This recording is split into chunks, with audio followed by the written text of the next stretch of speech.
Bon week-end chez vous, on se retrouve encore pour ce week-end pour parler du sport, mesdames et messieurs, amoureux du sport. Bienvenue chez nous à Mandico Télévision, bienvenue sur Week-end à Sport après une longue semaine de détente. Nous voici pour vous informer de ce qui a été l'actualité de la semaine sur le sport. En tout cas, nous allons commencer en karaté. Les léopards de la République démocratique du Congo, classés deuxième derrière le Cameroun au championnat national région centre qui se sont déroulés du 13 au 14 juillet 2024 à Yaoundé au Cameroun. La RDC a raflé 19 médailles dont 6 en or, 7 en argent et 6 en bronze. Cette compétition a regroupé plusieurs pays dont il s'agissait de la Guinée équatoriale, le Gabon, le Congo-Brazzaville, le Burundi, le Tchad, la République démocratique du Congo ainsi que le Cameroun, le pays hôte. Alors, tout de suite après cet élément.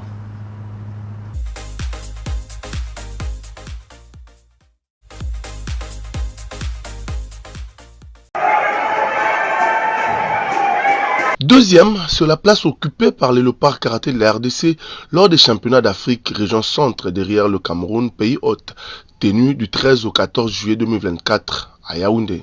Les fauves congolais sont rentrés du pays des Paul Biya par les Beach Ngobila avec une moisson très satisfaisante de 19 médailles, soit 6 en or, 7 en argent et 6 en bronze. Quoi de plus normal que ces léopards soient accueillis en héros avec un carnaval motorisé à travers les grandes artères de Kinshasa avant de chuter au centre sportif de judo de la police nationale congolaise pour le grand bonheur de Mardoché Kwitonda, médaille d'or.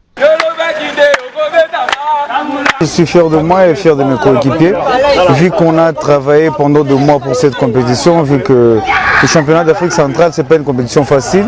On devait aller au Cameroun, battre les Camerounais chez eux, et ce n'était pas facile, c'est que les Camerounais ils ont un bon public, il fallait être concentré et très sérieux pour remporter la médaille d'or à cette compétition. Satisfaite du travail produit par ses poulains, Nancy Tchaba n'a pas manqué de livrer ses impressions en qualité de technicien. Le championnat avait un niveau élevé, alors il y avait vraiment la représentativité, comme cette fois-ci 7 pays en tout cas sur 10 ou 9, c'était déjà beaucoup. Alors même le pays qu'on négligeait avant, ils étaient vraiment en forme. Et je tiens aussi à féliciter nos athlètes parce qu'ils avaient aussi leurs oreilles pour nous écouter. Voilà pourquoi nous avons récolté le fruit que nous avons ramené au pays. De son côté, Maître Freddy Lakombo, le président de la Fédération des karaté-do du Congo, estime que ce résultat n'est que le fruit d'un travail acharné tout en exprimant sa large satisfaction et sa gratitude à l'endroit des autorités du pays qui n'ont ménagé aucun effort afin d'en arriver là. Nous disons grand merci à tous ceux qui nous accompagnent, grand merci au gouvernement congolais, grand merci à tous ces techniciens qui sont avec nous parce qu'ils mouillent les kimonos, ils mouillent les survêtements pour que nous arrivions à ces résultats. Nous avons pris l'engagement avec le gymnase de la police pour qu'ils s'entraînent ici pendant 18 séances. Donc ça fera 6 semaines de 3 jours en dehors de la préparation physique au stade des Martyrs. Nous croyons qu'à Tunis, le 2 septembre, nous n'irons pas faire piètre figure. De tout ce temps, nous n'avons jamais visé très haut, mais cette fois-ci, nous croyons qu'au niveau africain, nous ramènerons des médailles d'or et ça sera la fierté de toute une nation. C'est sous une ambiance électrique que les festivités se sont clôturées.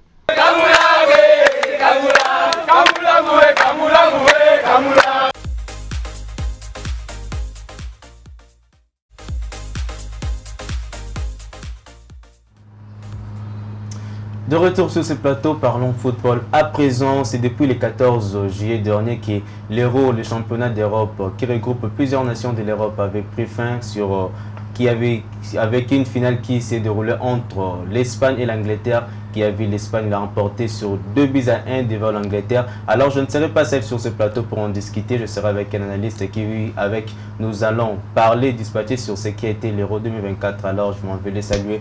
Bon après-midi Nervé. Bon après-midi à vous aussi. Donc. Quel plaisir ça vous fait d'être sur mon plateau aujourd'hui. Je suis très honoré d'être invité sur le plateau des Sports Week et j'espère qu'on va passer un super moment ensemble.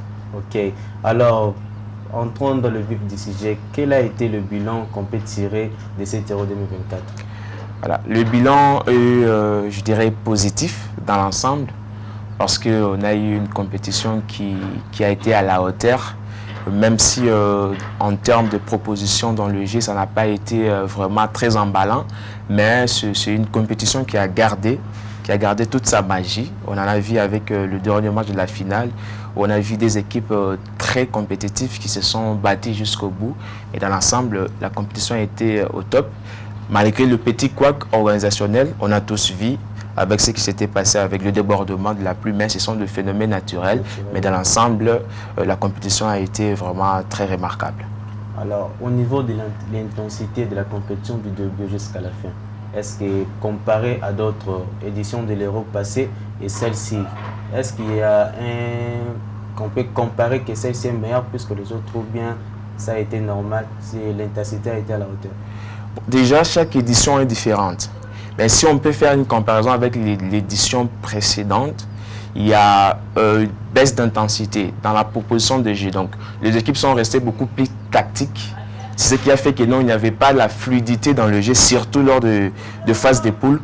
On n'a pas vu vraiment du spectacle en fait. Les gens attendaient du spectacle par rapport à toutes ces nations de favoris, des outsiders, mais on n'a pas vu vraiment du spectacle. Les équipes étaient calées sur leur tactique, leur système de jeu. Ils s'ouvraient peu et on n'a pas vu ces beaux jeux-là qu'on attendait par rapport aux sélections et aux joueurs qui sont dans d'autres sélections. Et comparativement, on peut dire que non, en termes de l'édition précédente, en termes d'intensité, il n'y a pas eu vraiment une très bonne intensité par rapport aux attentes en fait. Alors, qu'est-ce qu'on peut dire parce que plusieurs internautes, ceux qui plaignent sur les plateformes, les réseaux sociaux, sont en train de comparer la CAN à l'Euro. Certains disent que l'Euro a été meilleur que la CAN. Qu'est-ce que tu peux dire sur ça? En fait, en tant qu'Africain, on a cette probabilité de dire que non, vu de ce que la CAN en Côte d'Ivoire a proposé, on a cette tendance-là de dire que la CAN est bien meilleure que l'Euro. Mais ce qui est sûr, c'est des compétitions très différentes par rapport déjà à la localisation. Donc, on est en Afrique, là-bas, c'est en Europe. Et par rapport aussi aux équipes qui participent. Déjà, en Europe, on a beaucoup de grandes équipes qui ont participé dans ce terreau et qui ont une histoire, voilà, des grands noms du football, non seulement européen, mais aussi mondial, contrairement en Afrique où on a de belles nations, mais qui n'ont pas de très longues histoires. Mais aussi, il y a en termes d'organisation une différence. L'Euro a, je dirais, a sa personnalisation en termes d'organisation. Et l'Afrique aussi, la même chose. Et les gens ont tendance à dire que la CAN a été meilleure par rapport à ce qui a été proposé à la CAN, en termes organisationnels, mais aussi l'engouement autour de la CAN, qui largement, par rapport à l'Euro, c'est sur ça que les gens se basent. Mais l'Euro, je suis sûr et certain, pour les gens qui voient le football, qui sont passionnés du football, vont dire que l'Euro a été à la hauteur, en dépit du spectacle qui n'est pas été vraiment à son comble, mais l'Euro a vraiment tenu son pari dans l'ensemble. Alors, on y reviendra, on parlera encore sur la course au Ballon d'Or, mais avant tout, revivons ce qui a été la finale entre l'Espagne et l'Angleterre. On se retrouve juste après.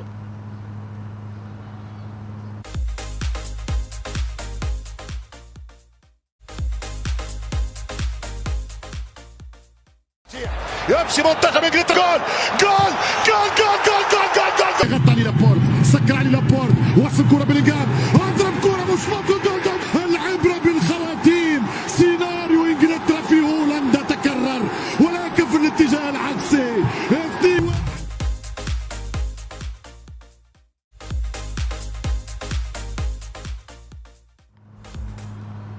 Encore une fois de plus de retour sur ce plateau, c'était là ce qui a été la rencontre entre l'Espagne et l'Angleterre pour le compte de la finale de l'Euro qui s'est déroulée le dimanche dernier. Finale remportée logiquement sur le terrain par l'Espagne qui remporte par la suite le 4e championnat de son histoire. Alors ce qui va nous intéresser plus dans cette finale, c'est un joueur qui s'appelle Jude Bellingham qui est l'un des concurrents à la course au Ballon d'Or. Alors sur ce que nous venons de voir, la compétition qui s'est déroulée du début jusqu'à la fin, c'est que nous a présenté Bellingham. Est-il un candidat potentiel ou un vainqueur du Ballon d'Or? Oui, déjà même avant l'Euro, Bellingham postulait déjà pour être un candidat challenger de ce Ballon d'Or. On a vu sa saison qu'il a fait au Real de Madrid, cette facilité qu'il a eu en termes d'intégration. Il est venu, il s'est rapidement intégré, il a fini la saison avec 23 buts marqués, 4 buts en Ligue des Champions, il était déjà un potentiel candidat au Ballon d'Or. Et avec ce qu'il a aussi proposé à l'Hérault, beaucoup de gens disent que non, qu'il n'a pas été flamboyant, mais qu'on se le dise. Parmi le cerveau moteur de cette équipe, au niveau de la ligne médiane, il y a Bellingham. Bellingham a fait un grand travail au niveau de la médiane. Il était même au départ de l'action qui a mené à l'égalisation face à l'Espagne en finale. Donc, il a joué un rôle important, même si en termes de réalisme sur terrain, parce que des fois, les gens jugent les joueurs par leur réalisme devant le but, comme il n'a pas marqué, il n'a pas été très remarquable offensivement. Les gens ont tendance à dire qu'il n'a pas fait une bonne compétition, mais moi, je suis sûr qu'il a été parmi les éléments majeurs de l'équipe d'Angleterre durant cette compétition. Voilà, il a été polyvalent, il a aussi fait un grand travail défensif. Les gens n'ont pas remarqué, mais il a été défensif, même lors de la finale. Il a été très défensif, il jouait haut et en même temps, il faisait des couvertures au niveau de la défense. Et il a été intéressant pour moi et c'est normal qu'il soit parmi le favori pour ce Ballon d'Or. Parce qu'il n'est pas le seul sur cette liste. Il y a Vinicius, il y a Harry Kane, il y a Kylian Mbappé qui est arrivé au pied de la finale. Même Vinicius, lui qui a été éliminé dès les quarts de finale avec sa sélection, le Brésil, lors de la Copa América. Et lorsque nous voyons ce qui est réalisé durant cette saison, est-ce que c'est suffisamment? Parce que aujourd'hui, si nous regardons les pronostics, les statistiques, il prend au devant parmi tant d'autres. Alors, ce qu'il a réalisé, est-ce assez suffisant pour concurrencer avec son coéquipier en club? Voilà, c'est ça la grande question qu'on doit se poser. Est-ce que ce que Bellingham a fait est suffisant? Moi, je dirais oui et non. Oui, parce qu'il a fait ce qu'il devait faire. On l'attendait au Real Madrid, il a fait ce qu'il devait faire pour sa première saison. C'est quand même encourageant de voir un joueur de sa trempe qui n'était pas vraiment une star, qui vient dans une équipe où il y a une élimination entre des attaquants hors normes. Il y avait déjà des Vinicius, il y a des Rodrigo, mais le Veni, il a réussi à apporter en plus à cette formation. Il a aussi marqué beaucoup de buts. Et oui, ça peut être suffisant.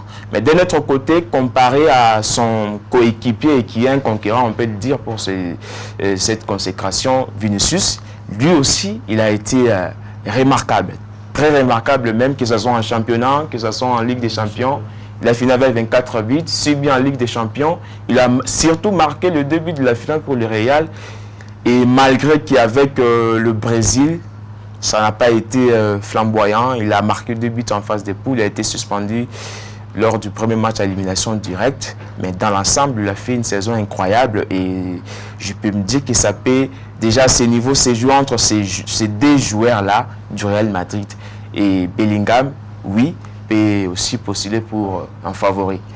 Lorsqu'on regarde ce qu'ont réalisé les deux joueurs, est-ce que, selon moi, je pense qu'aujourd'hui, les Ballons d'Or est en train de perdre cet aspect-là, les goûts qu'avait de gagner le Ballon d'Or. Parce que si je me rappelle avec Messi ou Ronaldo, ça demandait vraiment quelque chose pour être consacré Ballon d'Or. Mais je vois ici facilement sur les statistiques individuelles, ils n'ont rien fait. Le deux, ce qu'on peut remarquer, ce qu'on peut retenir, c'est ce qu'ils ont plus été sur les collectifs que sur les personnels. Est-ce que tu vois que le Ballon d'Or est en train de perdre sa lucidité comme ça a été à l'avant? Bon, c'est un peu excessif de dire que le Ballon d'Or est en train de perdre un peu en valeur. Mais ce qui est vrai que oui, on remarque que depuis cette rivalité entre Lionel Messi et Cristiano Ronaldo qui nous ont habitués à des prestations exceptionnelles et à des stats personnels exceptionnels qui les ramenaient au devant de la scène pour décrocher ces ballons d'or, ça peut se comprendre. Mais on peut se dire que petit à petit, on est en train de vivre le dernier moment de l'ère Messi et Cristiano. On devait aussi arriver à ces niveaux-là de comprendre qu'ils ont été dans une rivalité qui les a poussés à exceller plus. Ce qui les a menés à pouvoir beaucoup plus donner. Et en termes de résultats, on voyait les stats, c'était affolant. Le Messi Cristiano terminait la saison en tant que meilleur buteur, beaucoup de buts et tout ça. Mais aujourd'hui, là, on a d'abord la difficulté de voir une nouvelle rivalité naître. On parle de Mbappé, on parle de Haaland, mais dans la pratique, ce n'est pas vraiment des joueurs là qui sont très rivaux ou qui sont vraiment exceptionnels. Et aujourd'hui, on a vu ce qu'on est en train de voir avec Vinicius et Bellingham qui s'appuient beaucoup plus sur les collectifs que sur le plan individuel. On peut se dire oui, mais quelque part, c'est la réalité aujourd'hui. La réalité aujourd'hui, elle est que donc le joueur donne ce qu'il donne, contrairement à Cristiano et Messi, qui étaient dans une dimension, je peux dire, surnaturelle. Une rivalité qui a duré plus de 10 ans. Ils étaient au sommet, ils se dit, bon, lui il est meilleur, moi je suis meilleur, je dois le surpasser. Et ça amenait à ce que quand il y avait une consécration, on regardait au niveau des individualités, il n'y avait pas photo. Contrairement aujourd'hui, les équipes s'appuient sur les collectifs et les individualités, ça vient après. Et du même aussi pour Vinicius, il a été aussi flamboyant à son niveau sur le plan individuel. Il a marqué 6 buts en Ligue des Champions, il a marqué 24 buts en championnat.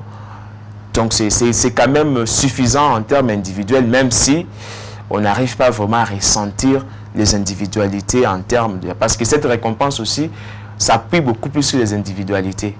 Il y a les collectifs, mais c'est beaucoup plus les individualités qui font la différence. Aucun d'eux n'a été meilleur joueur du championnat, aucun d'eux n'a été meilleur buteur, aucun d'eux n'a réussi aucune distinction pendant les championnats. Est-ce que tu vois, c'est assez suffisant parce que comparé à Kylian Mbappé, comparé à Harry Kane qui lui aussi a joué la finale comme Bellingham, lui qui a été buteur en Bundesliga avec son équipe le Bayern Munich, alors tu ne vois pas une surprise être le jour de la consécration? Ben, c'est une possibilité. Il n'y a pas qu'Harry Kane ou il n'y a pas Kylian Mbappé. Il y a Rodri qui vient aussi d'entrer. Voilà, la surprise à Rodri. On peut aussi ajouter Martinez, Laurent Martinez, l'Argentin. Mais c'est à ce niveau, on peut pas se dire que Vinicius, sur le plan individuel, n'a pas été flamboyant. C'est ce que je venais de dire. Mais comparativement à d'autres joueurs qui ont brillé, comme Mbappé et tout, Vinicius n'ont pas eu de récompenses individuelles au niveau du championnat ou en Ligue des Champions, mais ils ont l'avantage d'avoir remporté la Ligue des Champions. C'est l'un des avantages qu'ils ont parce qu'ils sont finalistes, ils sont champions et ils partent favoris, contrairement par exemple à Mbappé qui n'a même pas atteint la finale, éliminé avant précocement, on peut dire, parce que les ambitions de chaque équipe, c'est d'atteindre la finale. Il a gagné aussi, chose qu'il n'a pas réalisée. Sa saison avec le Paris Saint-Germain, il a été le meilleur buteur et tout, mais avec quel niveau de ces championnats-là qui le PSG a aussi beaucoup souffert. Au niveau des championnats, ils ont aussi beaucoup perdu de matchs. Il y a aussi son réalisme en Ligue des Champions. Certes, il est derrière Harry Kane en termes de buteur de la saison avec Duby en Ligue des Champions, mais vu que le PSG n'avait pas atteint la finale, et déjà avec ces critères de la Ligue des Champions, Mbappé est écarté. Et aussi, l'héros. Il y a la saga avec le PSG, tout ce qui s'est passé, voilà. On entendait plus à l'héros, mais il n'a pas pu concrétiser les attentes. Voilà, il devait prouver à l'héros pour essayer un peu d'augmenter ses chances, mais il a été à la limite pas très convaincant avec la France. On l'a vu en phase des poules. Inaperçu, le Mbappé qu'on connaissait qui était toujours le mec qui devait être le maître à jouer de la France n'a pas incarné cette personnalité. On l'a vu avec ses prestations, même le match face à l'Espagne. À part la passe décisive qu'il avait fait en début de match, le reste de la rencontre, il a été muet. Et déjà ça, malgré le fait qu'il vient de signer au Real de Madrid, il n'a pas vraiment beaucoup de marge de manœuvre pour être un grand concurrent de quelqu'un comme Vinicius ou Bellingham pour cette Alors, consécration. Une petite parenthèse, nous allons parler de la Copa América, qui elle aussi, la finale s'est déroulée un jour après l'Euro. On a vu Lionel Messi être sacré champion, la 4e fois consécutive après la finale, après la Copa América 2021, la finalissima, la Coupe du Monde 2022 voilà. Et aussi la Copa América 2024. Qu'est-ce qu'on peut dire de ces championnats sud-américains? Voilà, les gens, il y a des propos qui ont été relayés de Mbappé qui parlaient en termes de niveau des compétitions, mais déjà la Copa América, c'est une très grande compétition qui réunit aussi des très grandes nations. On retrouve l'Argentine, il y a le Brésil, il y a la Colombie, il y a le Chili. Donc, c'est une très grande compétition au même niveau Ça, c'est mon avis personnel, au même niveau que l'Hérault. Parce que très souvent, les gens ont tendance à dire que ben voilà, là-bas, il n'y a pas assez de compétitivité, mais on se trompe. On a tous vu la Copa, ce que ça a donné. On a vu des équipes comme la Colombie revenir au devant de la scène. La Colombie a surpris tout le monde. Il y a des équipes comme le Canada qui était invité, qui a fait un parcours exceptionnel jusqu'en demi-finale. Ils ont été tout proches de récupérer la 3e place. Mais en général, c'est une compétition intéressante. Et la consécration de l'Argentine, elle est largement méritée. Cette équipe, depuis l'arrivée des Scaloni, qui était au départ en intérimaire, qui a réussi à pouvoir s'imposer et amener un peu une nouvelle ère au niveau de cette formation, qui aujourd'hui a une solide cohésion depuis 2019, après le chèque lors de la Copa América 2019 au Brésil. La suite, on a vu la suite des événements. Ils sont venus, ils ont gagné la Copa, ils ont enchaîné avec la Coupe du Monde, finalissimo, et aujourd'hui, ils gardent le cap. Et c'est un peu exceptionnel avec cette formation qui arrive maintenant à revenir au devant de la scène, parce que l'Argentine, avant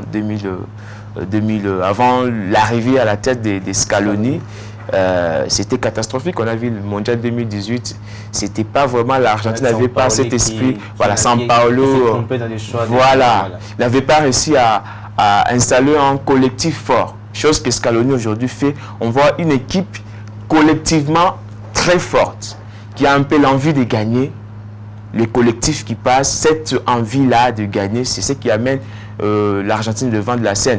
On peut dire tout ce qu'on peut dire, que non, en termes de jeu, oui, l'Argentine ne propose pas un très bon jeu, mais c'est un peu... C'est le résultat qui compte. Voilà, le résultat qui compte. Le résultat, mais c'est la marque de fabrique de cette équipe. On ne dira pas que